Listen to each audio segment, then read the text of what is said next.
네, 강의 시작하겠습니다. 네, 성가 불렀으니까 성호경만 긋고 바로 할게요. 네, 성부와 성자와 성령의 이름으로. 네, 오늘 가톨리카와 함께하는 공식적인 첫 피정입니다. 지난달에 우리 가톨리카가 왔었는데 그때는 리허설 수준으로 이런 노래 안 하고 지난달 오셨던 분들 기억나시죠? 그냥 가톨릭 성가로만 이렇게 했는데 이 생활 성가 찬양 사도들의 그 색깔이 그 가톨릭 성가로는 좀 나오기가 어려우니까 오늘은 이제 본인들의 색깔로 다 준비를 해오도록 해서 피정 홍보도 이제 가톨리카 이름으로 나갔더니 인원이 이렇게 많이 온 거죠. 가톨리카 위력에 제가 깜짝 놀랐습니다.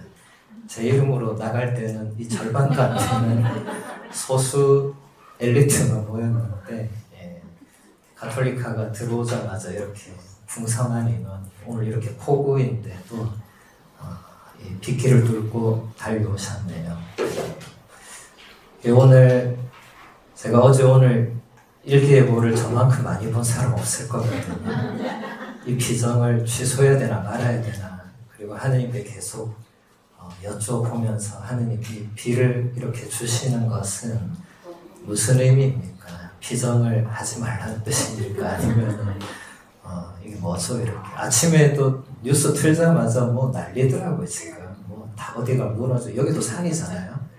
딴 데 산사태 났다니까 여기는 또 산사태가 안 났나 막 걱정도 되고.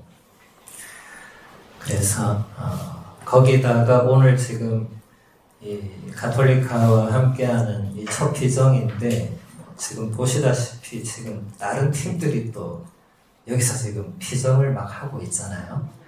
지금 3팀이 하고 있어요. 그 아르카라는 청년 성서 팀이 이미 창세기 연수하고 있고, 또 저쪽 사도직은 또 묵주기도 100단 하는 분들이 와서 또 묵주기도 지금 막 100단을 바치고 있고, 그 와중에 또 우리는 또 피정하겠다고 비집고 들어와가지고 이러다 보니까 공간이 지금 없어가지고, 그래서 성체조배도 지하 경당까지 저희가 이렇게 갔는데 좋으셨죠? 네. 사실 거기가 성체조배하기 훨씬 좋은 곳입니다.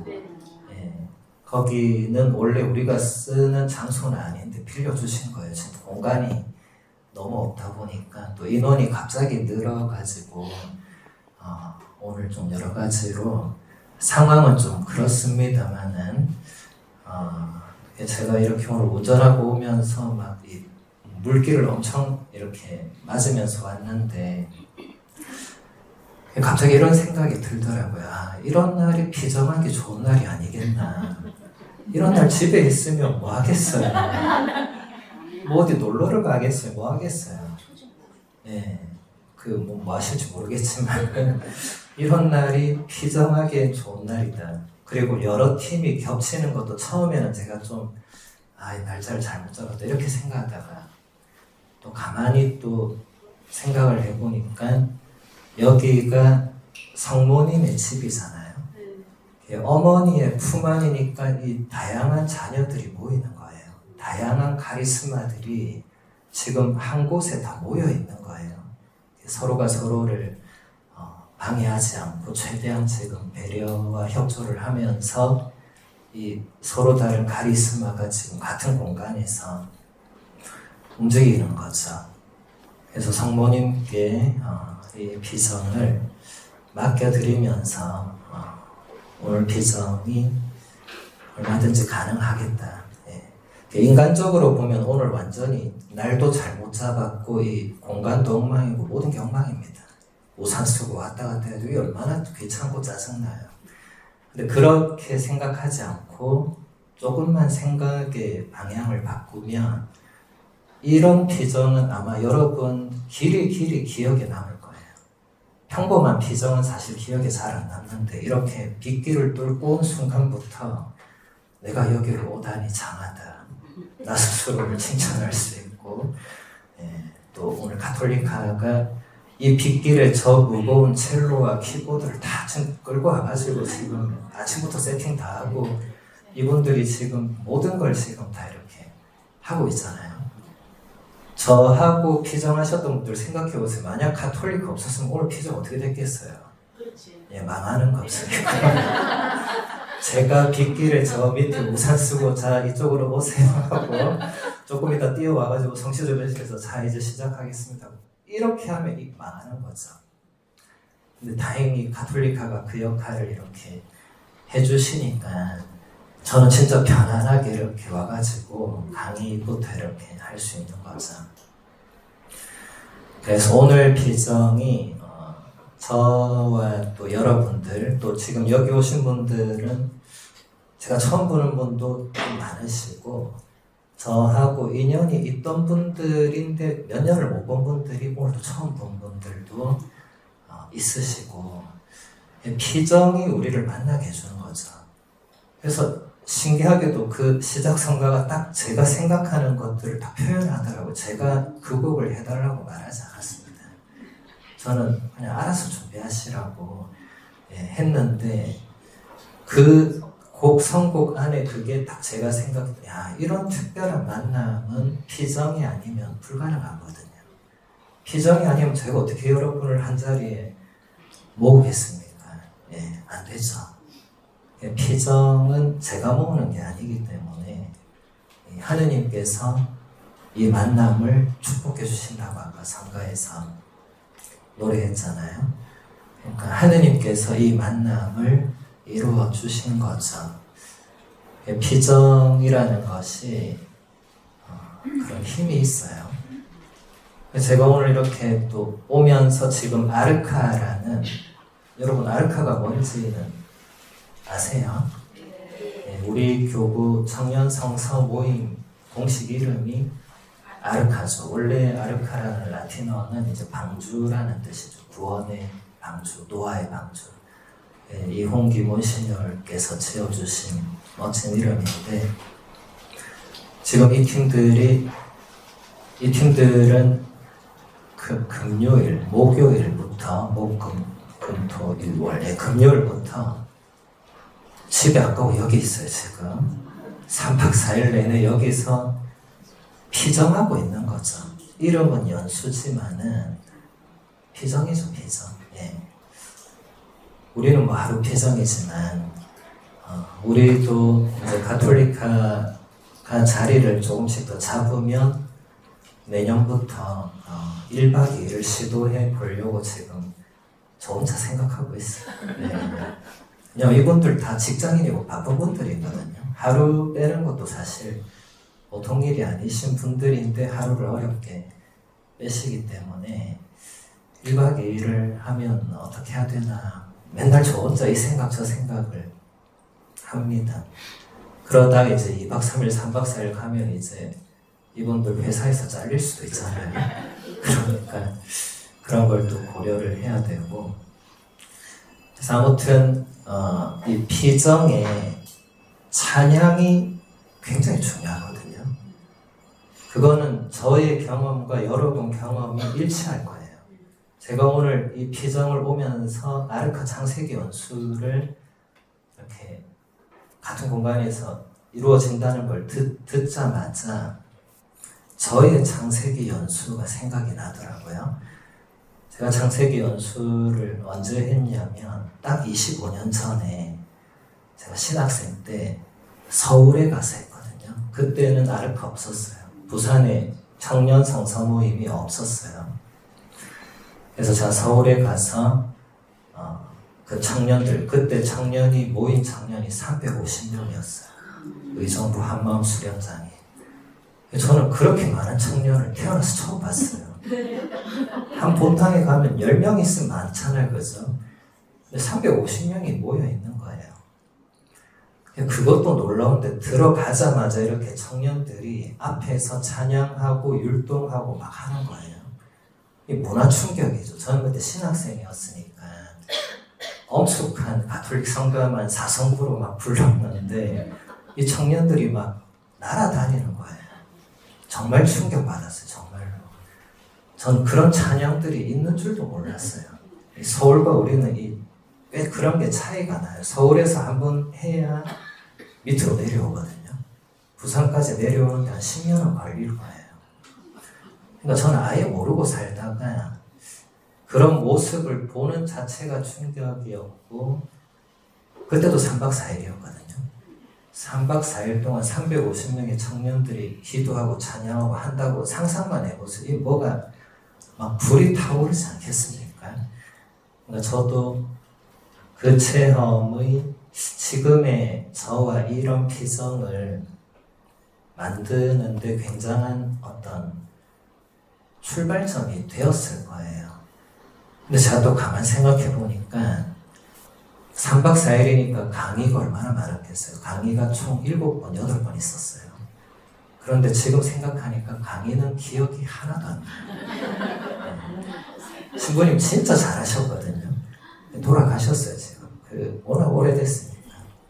서울교구 이영춘 신부님이시라고 벨기에 유학 갔다 오신 분인데 진짜 재밌게 알차게 잘해주셨는데 솔직히 기억이 하나도 안 납니다. 그런데 제가 첫날 들어가서부터 청년들이 불렀던 찬양, 또 제가 같이 불렀던 찬양은 싹 다 기억이 나는 거예요. 기억나는 정도가 아니라 그 찬양을 통해서 그 연수가 또 다 떠오르고, 그게 찬양의 힘입니다. 강의는 다 잊어버려요. 그래서 제가 오늘 강의하지 말까 이런 생각도 하다가 제가 갑자기 강의를 안 한다면 가톨릭가도 얼마나 당황하겠어요.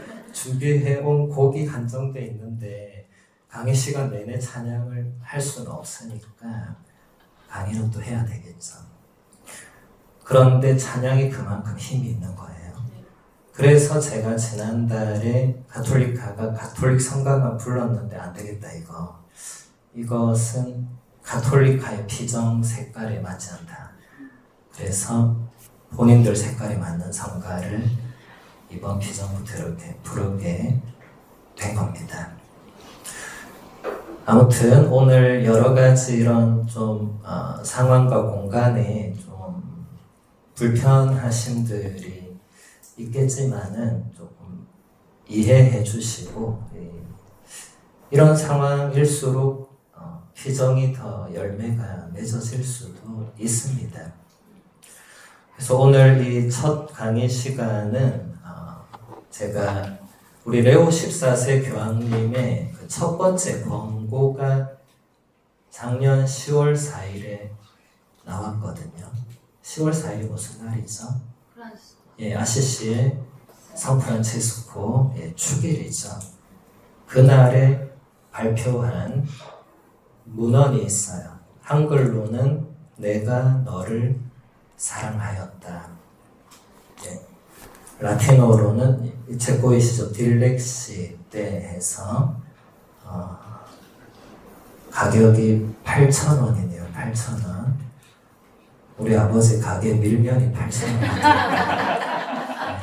밀면 한 그릇과 같은 가격입니다.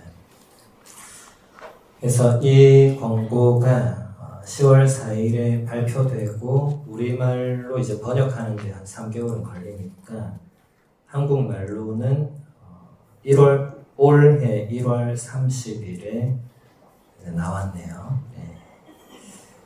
그래서 여기 이제 펼쳐보면 제일 처음에 이 가난한 이들을 향한 사랑에 관한 교황 권고라는 공식 타이틀이 나옵니다.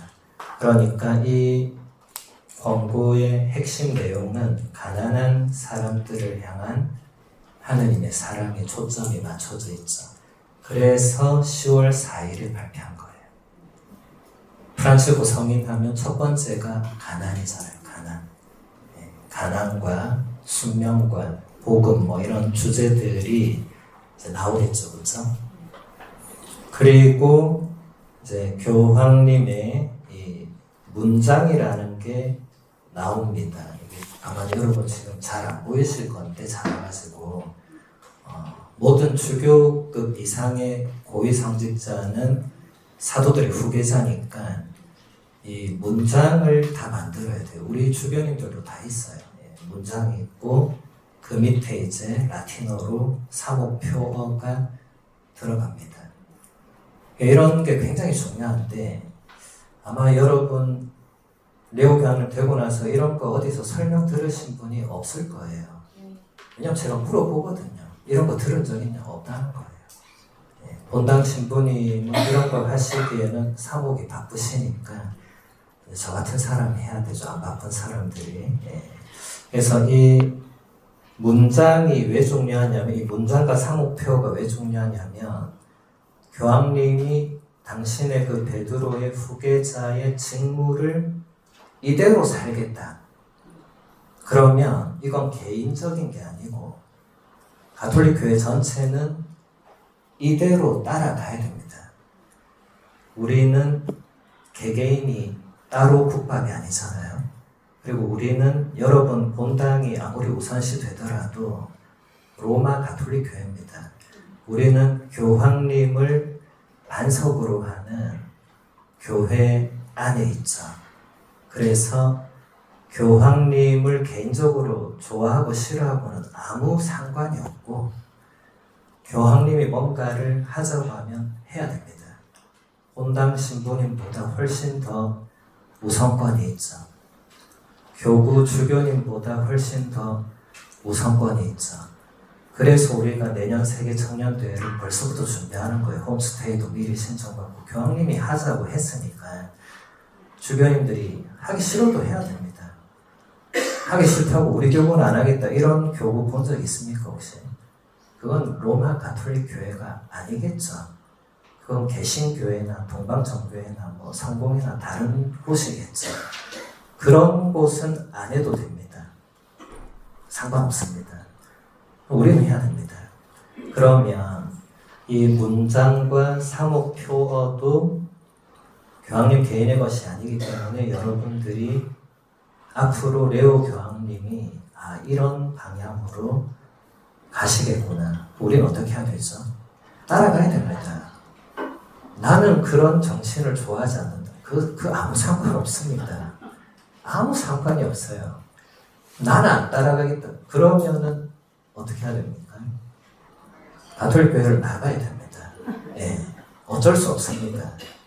이게 좀 매정하게 들릴 수 있겠지만은 이건 인간적인 차원으로 다룰 수 있는 문제가 아닙니다. 그래서 일단 교황님의 그 사목표를 보겠습니다. 이게 잘 안 보이실 거니까 이게 라틴어로 인 일로 우노 우눔이 있고 제가 이거 써온 걸 먼저 한번 읽어드릴게요. 성 아우구스티노가 이 명제를 사용한 본문은 시편 127편 주해입니다. 이 본문에서 아우구스티노 성인은 시편 127편 1절을 설명하면서 그리스도와 교회의 신비적인 일치를 다루고 있습니다. 시편 127편 1절은 이렇게 됩니다. 주님께서 집을 지어주지 않으시면 그 짓는 이들의 수고가 헛되리라. 주님께서 성읍을 지켜주지 않으시면 그 지키는 이의 파수가 헛되리라. 예, 들어보셨죠? 그렇죠? 예. 그래서 이 구절을 아우구스티노 성인이 이제 주해를 하는데 어떻게 주해를 했느냐?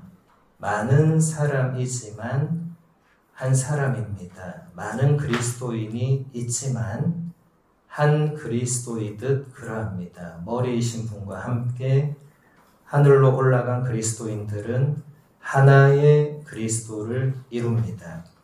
그분은 한 분이시고 우리는 다수인 것이 아니라 그 한 분 안에서 우리 다수가 하나인 것입니다.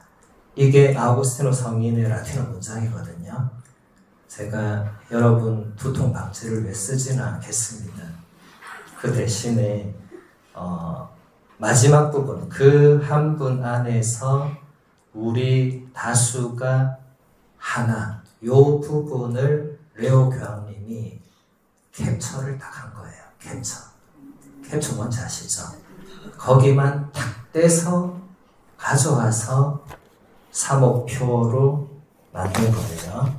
그러면 이제 라틴어 본문을 보도록 할게요. 사목표는 4글자로 되어 있습니다. in, 일로, uno, uno. 라틴어 4글자 끝. 되게 간단하죠. 간단하지만 이걸로 강의하면 10시간 해도 모자랍니다. 그렇게 하면 또 여러분 다음 비정에 안 오실 거니까 그럴 수 없고. 자, 제가 아까 뭐라고 했죠? 한 분이신 그분 안에서 우리는 하나입니다가 교황님의 모토, 사목표다. 그게 이것을 이제 풀이한 거죠. 번역한 건데, in은 전치사입니다. 이건 뭐 다 아는 전치사. 이건 뭐죠? 장소를 가리키고 우리가 지금 강의실 안에 있죠. 안에 있는 그 의미죠. 그죠? 자, 이제 일로는 지시대명사예요. 일로. 그래서 이게 그분입니다. 그분은 누구를 가리키겠죠? 그분은 바로 그리스도입니다. 그분, 그 다음에 우노, 라틴어는 써진 그대로 발음합니다. 영어처럼 머리 아픈 발음이 없어요. 그냥 in, 일로, 우노, 우노 이렇게 됩니다. 우노는 이것은 이제 숫자를 나타내는 또 대명사입니다. 이것은 이제 하나입니다. 하나인데 지금 하나가 그분 같이 있으니까 한 분 안에 이렇게 되겠죠. 그죠? 그리고 또 우눔이 있어요. 이거 우노랑 우눔이 생긴 게 비슷하죠. 그죠?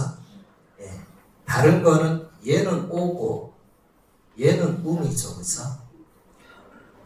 잠시 이제 라틴어 수업으로 넘어가도록 하겠습니다. 지금 벌써 몇 분은 오늘 잘못한다 이런 표정 지으신 분이 있는데 아주 짧고 간결하게 하겠습니다. 라틴어 in이라는 전치사는 여기에 동반되는 단어들의 이 어미 변화를 주도합니다. 그래서 이 in은 이 아블라티보라는, 그러니까 이 장소 안에라는 거기를 이제 이 단어 그 뒤에 명사가 들어올 때 그 명사의 아블라티보, 그 우리말로는 번역이 지금 어떻게 되는지 모르겠어요. 아마 제가 신학교 때 배우기로는 뭐 탈격 이렇게 배웠던 것 같아요. 탈격. 왜 그렇게 번역했을까 생각해 보니까 여러 의미로 다 이렇게 사용이 되니까. 그래서 일단 이 이는 끝에 이 어미가 오로 지금 보세요. 오로 끝나도록. 또 남성형 단수가 그렇습니다. 라틴어가 굉장히 수학적이고 어려운 언어거든요. 그래서 여러분이 다 아실 필요는 없지만 일단 in에 o가 붙은 것은 얘들은 in으로 가는 겁니다. 왜냐하면 얘는 um으로 끝났잖아요. 그죠? 그러니까 얘는 in에 구속받지 않는 거예요. 이해되셨습니까? 네. 지금 대부분은 지금 이해를 전혀 못하고 계신 것 같네요. 오늘 험난한 여정이 예고가 되네요. 이 앞에도 문장들이 있습니다만 교황님이 앞뒤 다 자르고 이 4개를 가져온 이유가 있겠죠.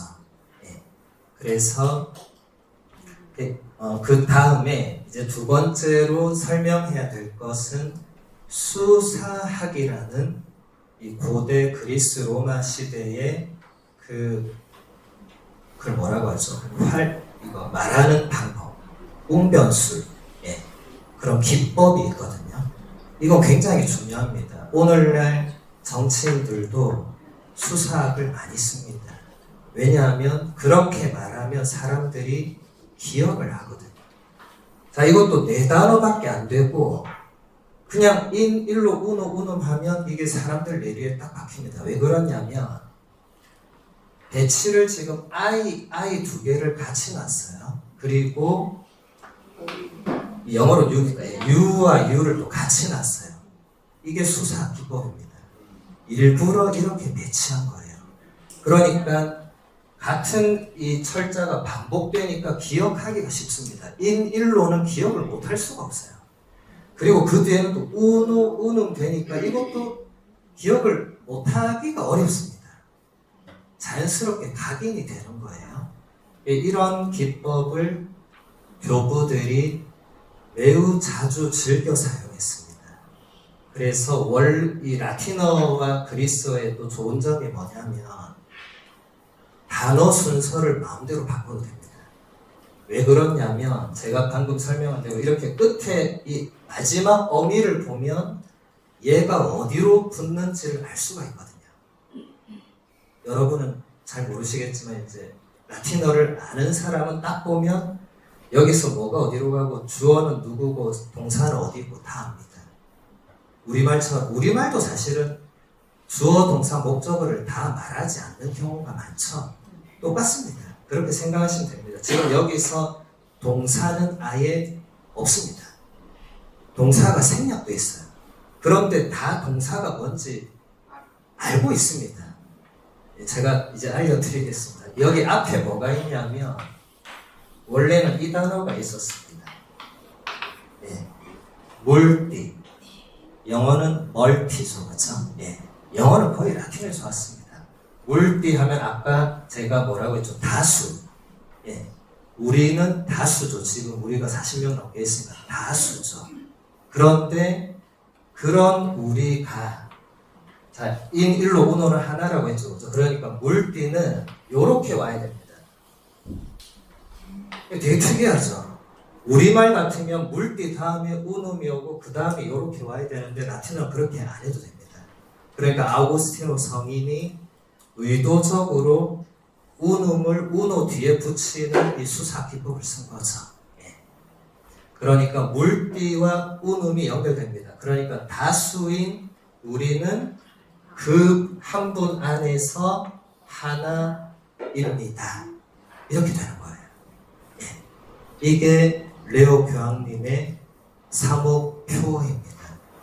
그리고 이것은 그리스도라는 이 한 분 안에서 우리 모두가 한 몸을 이루는 그리스도의 신비체인 교회, 사도 바오로가 자신의 서간에서 자주 표현했던 이 그리스도 중심으로 다 모이는, 그러니까 그리스도께서 머리가 되신다면 우리들 한 사람 한 사람은 그분의 지체가 되는, 누구는 손가락이 되고 누구는 발가락이 되고 누구는 심장이 되고 이런 식으로 그렇게 해서 그리스도의 한 몸을 이룬다. 라틴어로 이제 그것을 코르푸스라고 하거든요. 코르푸스, 그 다음에 크리스티, 그리스도의 몸을 이룬다. 이게 다른 말로 뭐가 되겠죠? 성체가 되겠죠. 성체. 우리가 영성체 할 때 여러분이 앞으로 나오면 신부님이 그리스도의 몸 하잖아요. 그렇죠? 그게 라틴어로 코르푸스 크리스티 이렇게 하는 겁니다. 예. 영어로 하면 The Body of Christ 이렇게 되겠죠. 이게 성체도 의미하고 이제 그리스도의 몸이 교회를 또 의미합니다. 여러분 머리 아픈 것 같아서 넘어가야겠어요. 예. 더 하면 안 될 것 같아요. 그래서 머리 많이 아프시죠? 근데 이게 시작부터 이게 있으니까 제가 어쩔 수 없이 한 것이고, 그러면 이제 이 권고의 1항부터 한번 보도록 하겠습니다. 1항에서 교황님은 이렇게 말씀하십니다. 내가 너를 사랑하였다. 주님께서는 다른 공동체들과 달리 아무런 영향력도 자원도 없고 오히려 폭력에 휘둘리고 멸시를 받던 한 그리스도인 공동체에게 이렇게 말씀하십니다. 너는 힘이 약한데도 나는 그들이 와서 너의 발 앞에 엎드리게 하겠다. 이 구절은 마리아의 노래를 떠올리게 합니다. 통치자들을 왕좌에서 끌어내리시고 비천한 이들을 드러높이셨으며 굶주린 이들을 좋은 것으로 배불리시고 부유한 자들을 빈손으로 내치셨습니다. 이거 들어보셨죠? 네. 어제 들어보셨죠? 여러분 어제 주일 미사 그제부터 죄송합니다. 네, 그제 제가 좀 날짜 하나로 그제 들어보셨죠? 네, 성모승천 비축일 미사 복음의 한 부분이죠. 성모님의 노래죠, 그렇죠? 내가 너를 사랑하였다. 이게 요한묵시록 3장 9절에 나오는 그 단어, 딜렉시, 라틴어 안 설명인데 어쩔 수가 없어.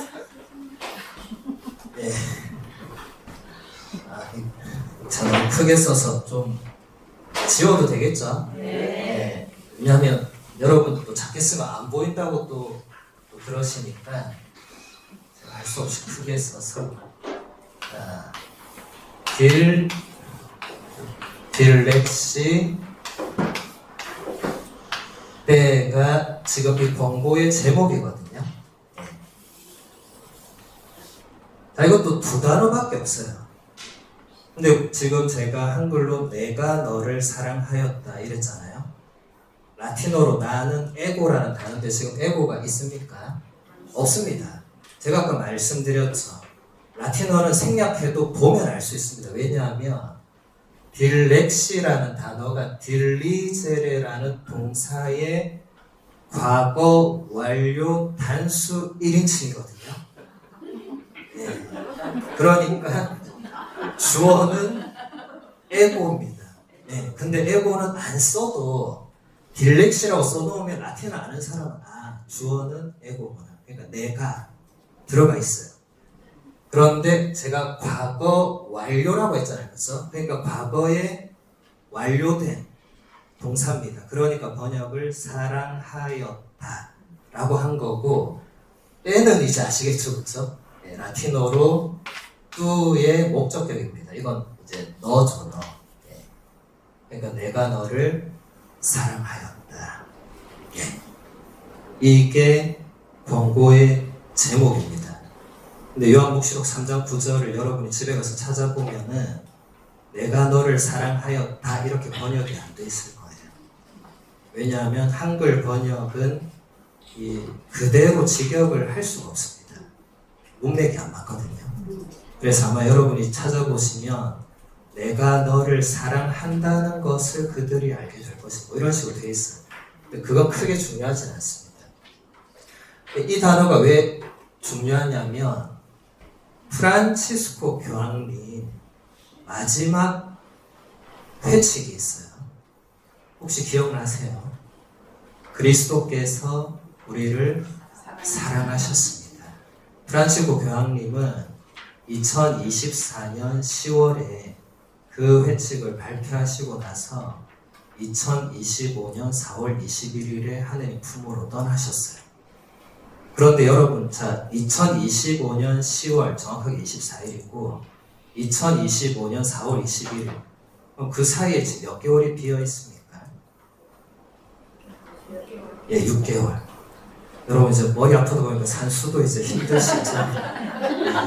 6개월. 자, 그럼 그 6개월 동안 교황님이 그냥 가만히 놀고 계셨냐? 아닙니다. 그 6개월 동안 교황님이 그 다음 후속 문헌을 준비한 게 이거였어요.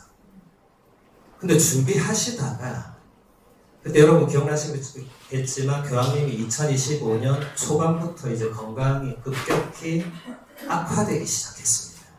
그래서 병원에 한번 들어가셨는데 한 달 넘게 못 나오셨죠. 그리고 잠깐 나오셨다가 곧 하느님 품으로 가셨죠. 그러니까 이 작업을 하시다가 미처 끝내지를 못하시고 하늘나라로 가신 거예요. 그리고 이제 주기경님들이 콘클라베를 열어서 레오 14세 교황님이 작년 5월 8일에 선출됐습니다. 레오 교황님이 선출되고 이제 바티칸에 교황님만 들어갈 수 있는 그 집무실에 들어가서 이렇게 와서 집무실 책상 이거에 한 10배 되는 큰 책상이 있어요. 와서 딱 보니까 뭐가 펼쳐져 있는 거예요. 이게 뭔가를 봤더니 이 문헌 초안인 거예요. 예. 그런데 보니까 끝에 서명이 안 돼 있는 거예요. 그리고 내용이 보니까 이게 다 끝났어. 그까지 하시다가 피곤하시고 그래 돌아가신 거예요. 그래서 레오 14세 교황님이 이제 본인이 결정하면 다 되는 거죠. 본인이 그냥 이거는 유품으로 남겨두면 끝이고 본인이 이것을 이어받으면 또 이어받는 거고. 여러분 교황님은 베드로의 후계자죠. 예수님이 베드로한테 뭐라고 했습니까? 내가 너에게 하늘나라의 열쇠를 줄 건데 이제부터는 네가 땅에서 매면 그 하늘에도 매어 있을 거고 네가 땅에서 푸는 것은 하늘에도 풀려 있을 것이다. 네. 교황님은 되는 순간부터 본인이 결정하면 다 됩니다. 그렇다고 이상한 결정을 하실 분들은 아니시니까. 그러면 레오 14세 교황님도 생각을 하셨겠죠. 이것을 이어받을 거냐, 안 이어받을 거냐. 어떻게 하신 거죠? 이어받으신 거죠. 그리고 그 내용에 본인이 조금 더 수정하고 첨부해서 본인의 또 그 어떤 지향점도 넣고 해서 발표를 하신 거예요. 그래서 그리스도께서 우리를 사랑하셨습니다라는 문헌의 라틴어 제목은 딜렉 싯 노스 이렇게 됩니다. 자, 여러분 한글로는 그리스도께서 우리를 사랑하셨습니다. 내가 너를 사랑하였다. 완전히 다른 맥락 같은데 지금 원문상으로 볼 때는 가만 보니까 딜렉싯과 딜렉시는 같은 단어죠. 그렇죠? 딜렉시는 아까 제가 말했잖아요. 이건 단수 1인칭. 얘는 T가 붙었잖아요. 얘는 단수 3인칭입니다. 예, 그 차이밖에 없어요.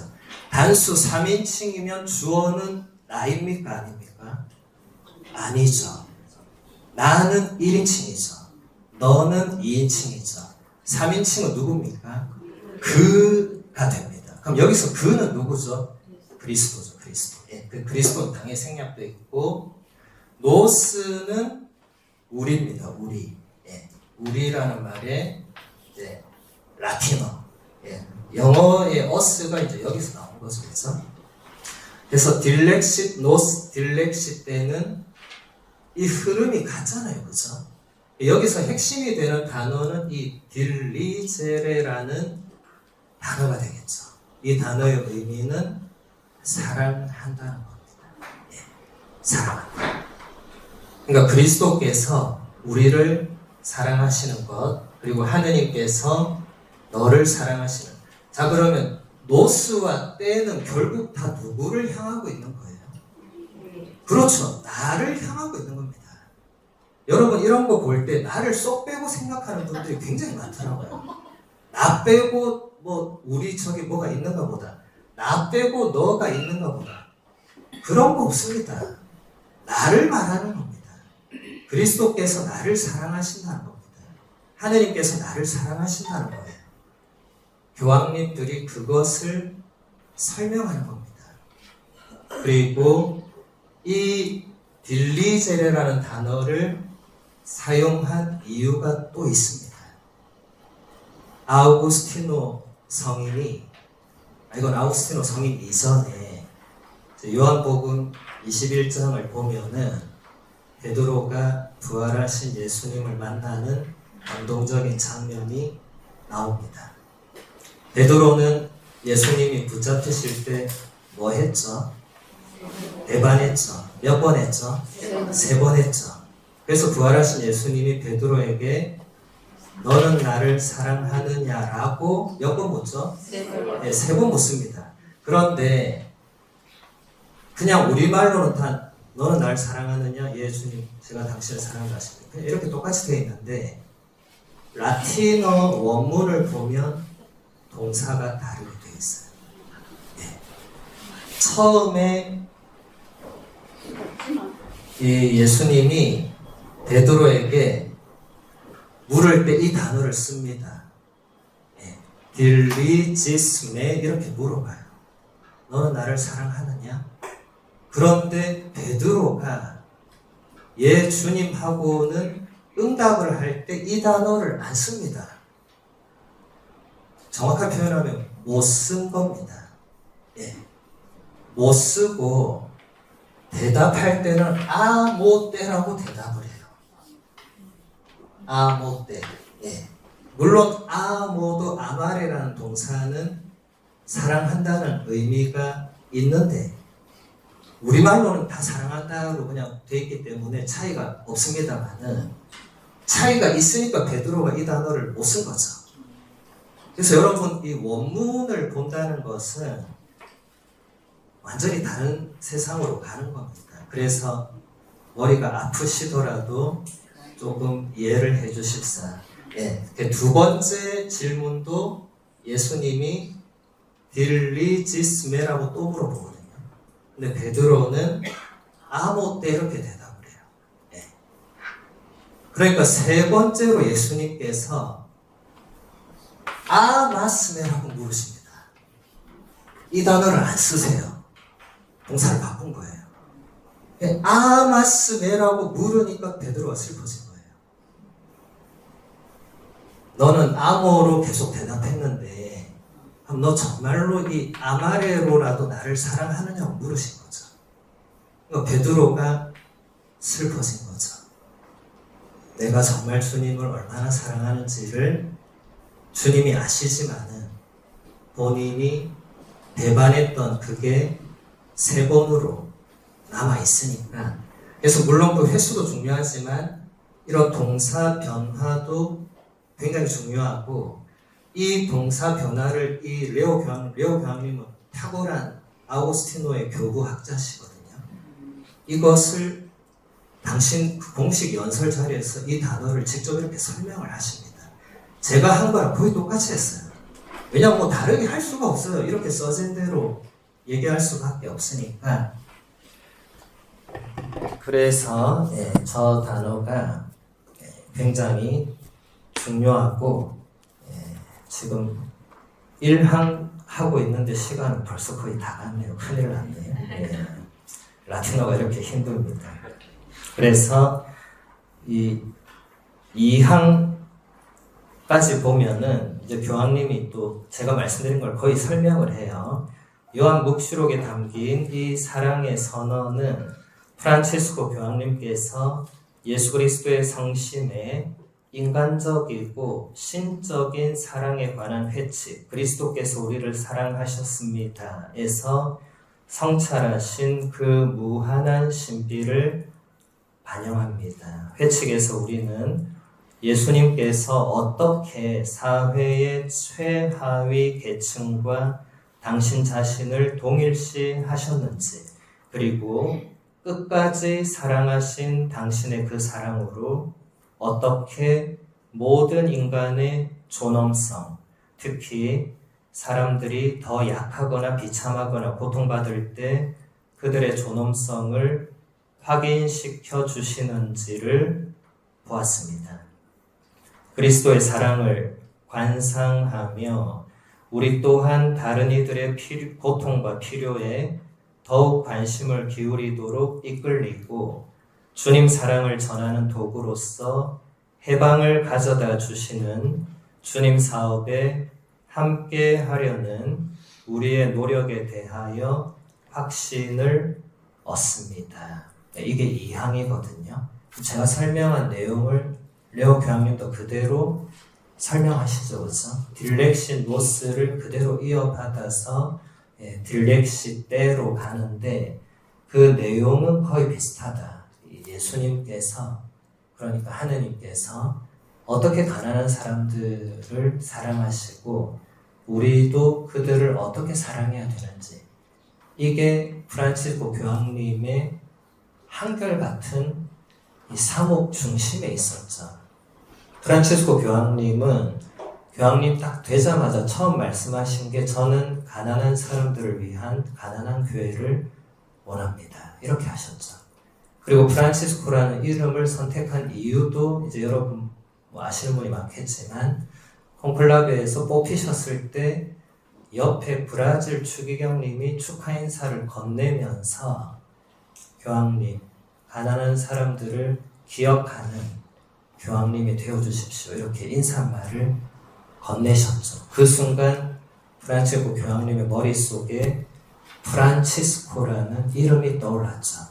그래서 수석 추기경님이 이제 프란치스코 교황님 앞에 가서 두 가지 질문을 해요.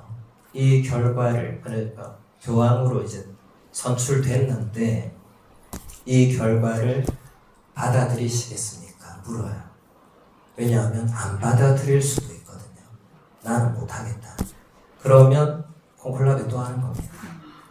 그런데 받아들이겠다고 하면 그 다음에 바로 다음 질문이 나와요. 그러면 교황님 당신의 이름을 무엇이라고 하겠습니까? 이렇게 물어요. 저는 이거 너무한 것 같아. 아니 누가 교황 될 줄 알고 들어간 사람이 그 어디 있겠어요. 모르고 들어갔는데 갑자기 됐는데 받아들이겠냐. 정신 하나도 없을 건데.